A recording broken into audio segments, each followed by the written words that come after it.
Handa na ang COMELEC para sa pagsisimula sa Lunes ng filing ng Certificates of Candidacy ng mga kandidatong tatakbo sa 2013 midterm elections. Ito ang tiniyak ni COMELEC Chairman Sixto Brillante sa isinagawang COMELEC Unbank meeting. May report si Noel Perfecto.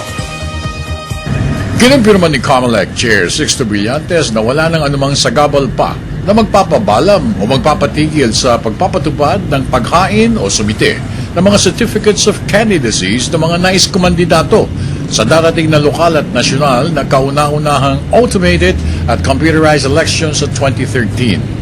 Sa kasalukuyan, patuloy na nagpupulong ang buong COMELEC Unbank para maplansya na lahat ng mga kakailanganin sa paghain ng mga Certificates of Candidacies ng mga future public servants sa 3 araw na binigay ng COMELEC.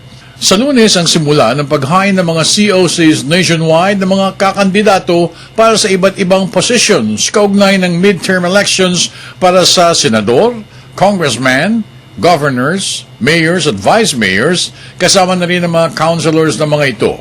At tulad ng inaasahan, tagsaan ng mga kandidato, pati na ang kanilang mga supporters na magtutungo sa iba't ibang COMELEC offices sa buong bansa at gaya ng naunang inahayag ni Chairman Brillantes, handang-handa na sila sa anumang magiging kahinatnan ng nationwide filing of Certificates of Candidacies ng mga magiging bagong public servants ng bansa.